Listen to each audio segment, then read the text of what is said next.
Hello जय हिंद प्यारे साथियों। देखिए आज हम लोग देखने वाले हैं class 12th chemistry chapter number 1 का मोस्ट इंपोर्टेंट टॉपिक प्यारे बच्चों, क्रिस्टल का वर्गीकरण। यानी कि क्रिस्टल यानी रावा जो है कितने प्रकार का होता है, ये इस वीडियो में देखने वाले हैं। पूरा का है दोस्तों, फिगर के साथ एनालिसिस देखेंगे, पूरा परिभाषा को समझेंगे और आपको क्लास में ही याद हो जाएगा। ठीक है, तो चलिए प्यारे बच्चों फटाफट शुरुआत करते हैं। और साथ में आप लोग चैनल से पहली बार जुड़ते हैं तो चैनल को भी सब्सक्राइब करना है। और मैं यही गारंटी देना चाहता हूं प्यारे बच्चों, इस वीडियो को देखोगे ना तो आपको कुछ कहीं जाने की जरूरत नहीं, आपको क्लास में यहीं पर याद हो जाएगा। ठीक है, तो आइए फटाफट शुरुआत करते हैं प्यारे बच्चों। जैसा कि आपको पता है ये solid state class 12th chemistry chapter number 1 है। ठीक है, जिसमें आप पढ़ चुके हैं कि क्रिस्टल जो है वो आपका दोस्तों होता है। ठीक है, तो क्रिस्टल आपका 4 प्रकार कैसे होता है, ऐसे आप लोगों को मैंने पिछले वीडियो में बताया था। ठोस कितने प्रकार का होता है, तो ठोस 2 प्रकार के होता है, क्रिस्टल और अक्रिस्टल। उसी प्रकार से क्रिस्टल का कितना भाग होता है, तो 4 भाग होता है।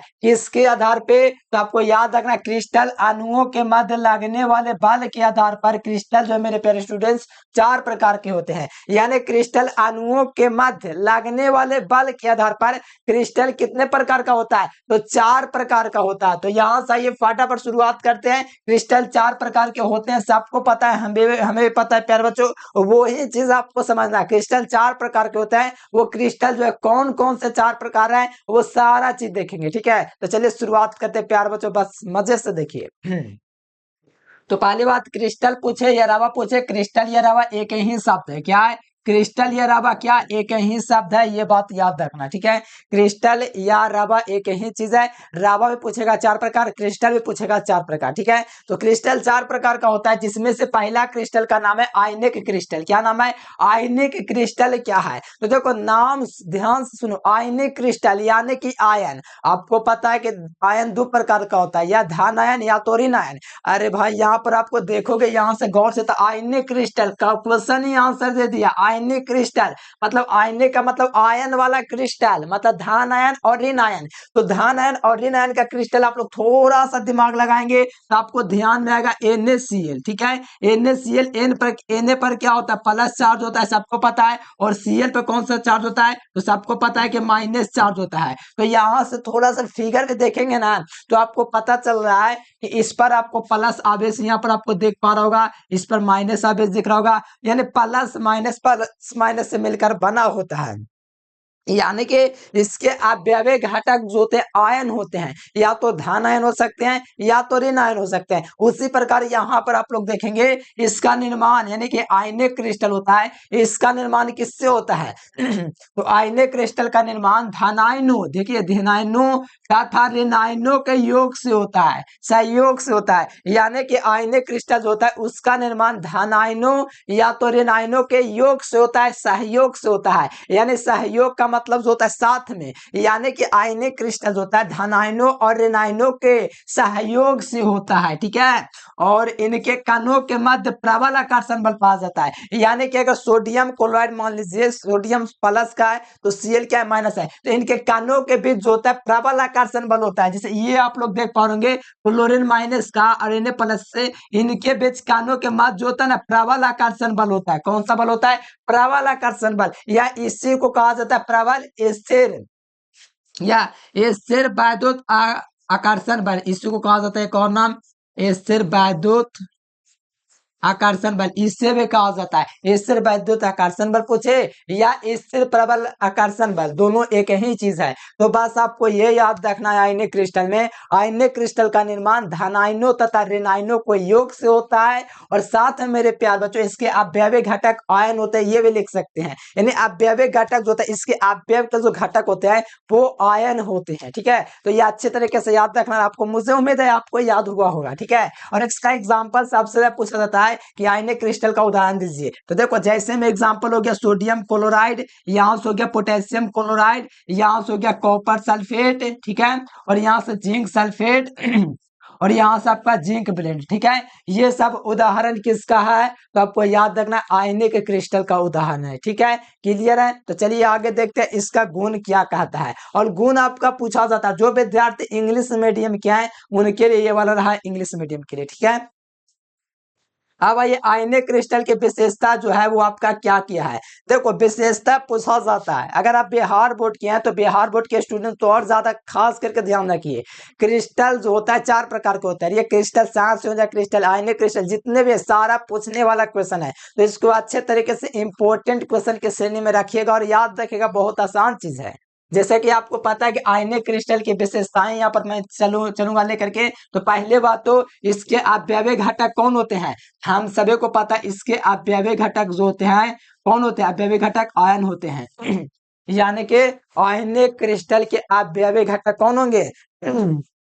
तो हमेशा याद रखना है, अपव्यय क्रिस्टल के जो आयनिक क्रिस्टल होते हैं उसके अपव्यय घटक आयन होते हैं, या धन आयन हो सकता है या तो ऋण आयन हो सकता है, और इसका आकार जो होता है कठोर हो सकता है और साथ में भंगुर भी हो सकता है। यानी आयनिक क्रिस्टल होता है इसका आकार जो होता है या तो आपका धन आयन हो सकता है या तो ऋण आयन हो सकता है, ये तो होता ही है। और साथ में इसकी प्रकृति की बात की जाती है तो पहला बात तो कठोर होता है, साथ में भंगुर भी होता है। भंगुर का मतलब जो होता है एकदम मुलायम के जैसा ही समझे, भंगुर जो तुरंत टूट जाए, ठीक है। और कठोर भी होता है, ठीक है। और इसका गलनांक व क्वथनांक क्या होता है, तो इसका गलनांक व क्वथनांक जो होता है उच्च होता है, ठीक है। देखो अधिकतर का जो गलनांक और क्वथनांक है वो उच्च ही होता है, उच्च माने बहुत अधिक होता है इसका गलनांक और क्वथनांक। और ये ठोस अवस्था में क्या होता है, ये जो आयनिक क्रिस्टल होता है ये ठोस अवस्था में क्या होता है, तो विद्युत का कुचालक, यानी ठोस अवस्था की बात किया जाए मेरे प्यारे स्टूडेंट्स, तो विद्युत का कुचालक, वहीं प्यारे बच्चों ठोस की बात में कुचालक हो गया। अगर यही बात किया जाए द्रव अवस्था में या गैस अवस्था में तो विद्युत का सुचालक होता है। लेकिन ध्यान दीजिएगा यहाँ पर एक अपवाद बन जाता है कि विद्युत ये ठोस अवस्था में विद्युत का कुचालक तो होता है लेकिन विलयन की अवस्था में सुचालक हो जाता है, ये वाला थोड़ा आपको ध्यान रखना पड़ेगा।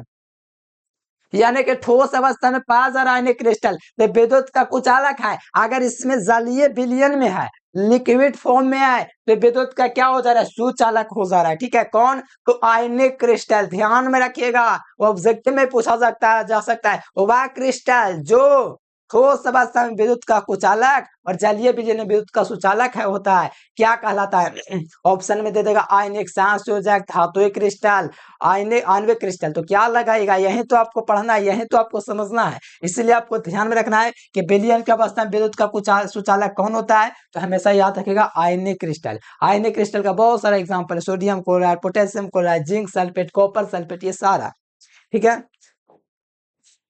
अगला जी इंग्लिश मीडियम के जो विद्यार्थी इसको नोट कर सकते हैं, ठीक है।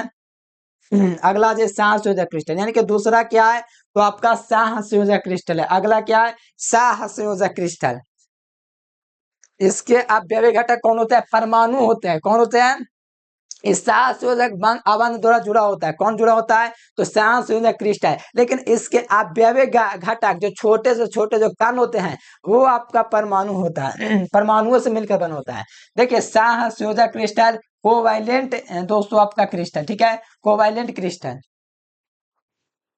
देखिए इसकी अपव्यय घटक या अपव्यय कण प्राय परमाणु होते हैं, यानी कि सहसंयोजक क्रिस्टल जो होता है परमाणुओं से मिलकर बना होता है, किससे बना होता है, परमाणुओं से मिलकर बना होता है, जो एक दूसरे से सहसंयोजक अबंध द्वारा जुड़ा होता है। देखिए बस कुछ नहीं याद रखना है, पहले बात तो सहसंयोजक क्रिस्टल आएगा तो सबसे पहले आपको लिखना है कि सहसंयोजक क्रिस्टल के अपव्यय घटक या अपव्यय कण परमाणु होते हैं और यह एक दूसरे से सहसंयोजक अबंध द्वारा जुड़े होते हैं। कौन सा, सहसंयोजक अबंध द्वारा जुड़े होते हैं, सहसंयोजक अबंध द्वारा जुड़े होते हैं या सहसंयोजक बंध द्वारा या सहसंयोजक द्वारा जुड़े होते हैं। और इसका एग्जांपल देखिएगा हीरा, ग्रेफाइट, सिलिका और क्वार्ज, ये सब जो है मेरे प्यारे स्टूडेंट्स, ये साइज सिलिकॉन कार्बाइड, ये सब जो है इसी का उदाहरण है, सहसंयोजक क्रिस्टल का है। और एग्जाम में पूछा जाता है निम्नलिखित में से कौन सहसंयोजक क्रिस्टल है, 4 ऑप्शन दे देता है, आपको टिक करना होता है। तो यहाँ से हीरा, ग्रेफाइट, सिलिका और सिलिकॉन कार्बाइड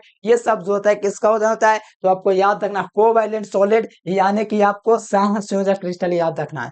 बस कुछ नहीं याद रखो, बस इतना याद रखो, सहसंयोजक क्रिस्टल का अपव्यय घटक परमाणु होता है और यह एक दूसरे से सहसंयोजक अबंध द्वारा जुड़ा होता है, ठीक है। चलो कोई दिक्कत नहीं है, इतना कर लिया आप लोग प्यार बच्चों, इसको थोड़ा ध्यान रखिएगा, बहुत आसान टॉपिक है, आराम से आप लोग याद कर सकते हैं। ऐसा नहीं कि बहुत लेंदी है, बहुत बड़ा, बहुत छोटा, ऐसा कुछ नहीं है, सारा चीज एकदम आसान भाषा में और पूरा आपको याद हो जाएगा, ठीक है। स्क्रीनशॉट, चलो आ जाओ अगला। ठीक है। संयोजक क्रिस्टल की विशेषताएं, देखो विशेषताएं आप लोग खास करके कर लीजिए, क्योंकि विशेषता से क्वेश्चन आएगा ही, ठीक है। एकदम आप लोग तैयार रहे, क्वेश्चन आएगा इससे तो आएगा। तो आइए देखिए, यहाँ पर लिखा हुआ संयोजक क्रिस्टल की विशेषताएं, ठीक है, विशेषताओं लिखा गया है। पहली बात, संयोजक क्रिस्टल कठोर होता है। क्यों कठोर होता है? आप लोगों को तो पता होगा कि हीरा जो है सबसे कठोर पदार्थ है, पता है कि नहीं? तो हीरा कठोर पदार्थ है, और ये हीरा इसी का वंशज है, ठीक है। तो ये कठोर तो होबे करेगा, क्योंकि हीरा जब इसका ही उदाहरण हो रहा है तो ये कठोर होता है। क्या होता है? तो संयोजक क्रिस्टल। इसका गलनांक व क्वथनांक जो होता है उच्च होता है। आयनिक क्रिस्टल का भी दोस्तों आपका क्या बोलते हैं, गलनांक व क्वथनांक उच्च होता है, और सहसंयोजक क्रिस्टल का भी गलनांक और क्वथनांक उच्च होता है। तो यहाँ से देखिएगा तो ये तो आप लोग को पता ही होगा, ये कठोर होता है, हीरा से आप लोग ध्यान रख सकते हो। और ये जो होता है इसके गलनांक व क्वथनांक उच्च होते हैं। कौन से क्रिस्टल का? तो सहसंयोजक क्रिस्टल का। और इसके अपवर्तनांक अच्छा उच्च होते हैं, ठीक है। यहाँ पर देख रहा हूँ, इसके इसके अपवर्तनांक क्या होते हैं? उच्च होते हैं, उच्च होते हैं, ठीक है। इसके अपवर्तनांक उच्च होते हैं।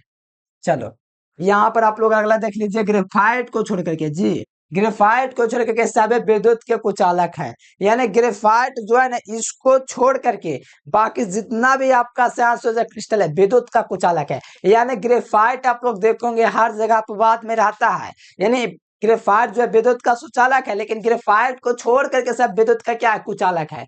यानी देखा जाए तो ग्रेफाइट ही एक है दोस्तों ऐसा दोस्तों कोवैलेंट सॉलिड है, कोवैलेंट यानी कि संयोजक क्रिस्टल है जो विद्युत का सुचालक है। इसको छोड़ करके सभी विद्युत का क्या है? कुचालक है। यानी कि कुचालक का मतलब इससे विद्युत धारा का प्रवाह नहीं होता है कुचालक से, लेकिन जो इससे प्रवाह होता है वो विद्युत का चालक होता है, उससे काम होता है, इसमें प्रवाह होता है। वहीं आपका ग्रेफाइट इससे प्रवाह होता है।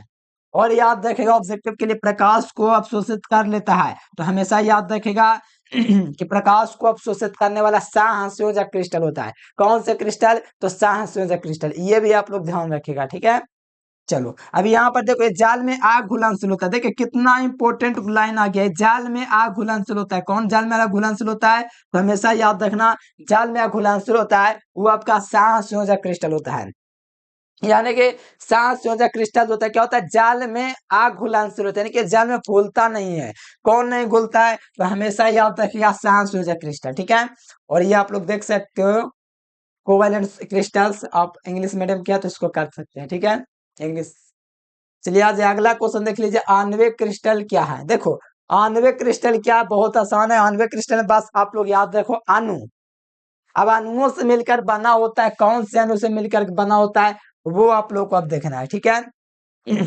देखिए आणविक क्रिस्टल यानी कि अणु से मिलकर बना हुआ है, ठीक है। तो यहाँ से ध्यान दीजिए, इस प्रकार के क्रिस्टल के अवयवी घटक अणु होते हैं। देखो आणविक, थोड़ा नाम ध्यान दो ना, आणविक,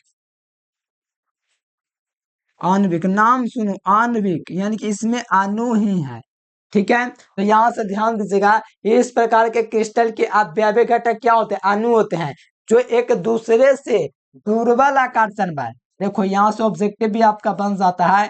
पहला में आयनिक क्रिस्टल में मैंने बोला कि इससे वैद्युत आकर्षण बल वहां पर कार्य करता है, ठीक है, जो कि प्रबल वहां पर होता है, ठीक है।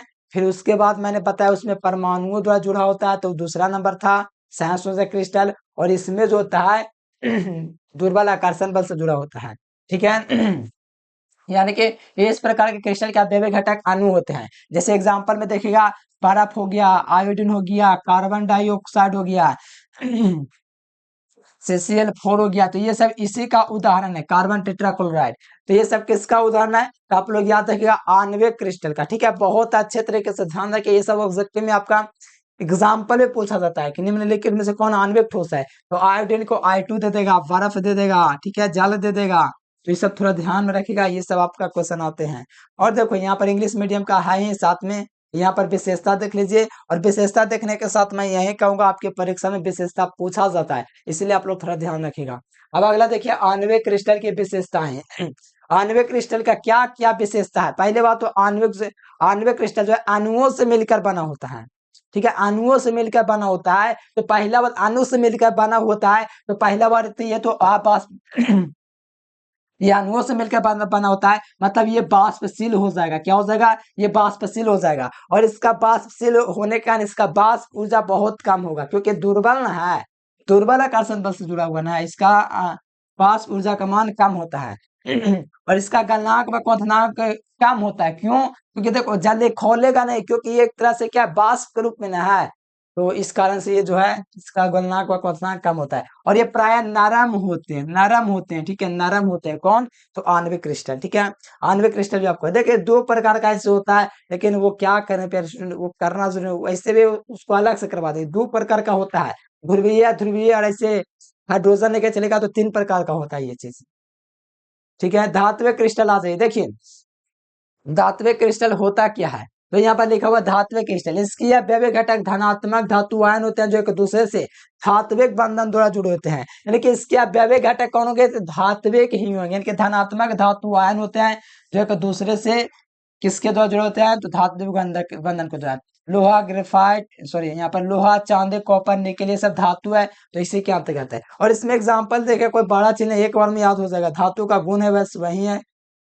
धात्विक क्रिस्टल का विशेषता ये तन्य होता है, एकदम पतला, यह घट बदनी होता है। जैसे धातु का आप लोग पढ़ोगे मैट्रिक क्लास में, एकदम वही सारा चीज है। इसमें एक विशेष प्रकार की चमक होती है, धातु में एक विशेष प्रकार का चमक होता है। ये कठोर ही होता है धातु, और इसके गलनांक व क्वथनांक उच्च होते हैं। किसका?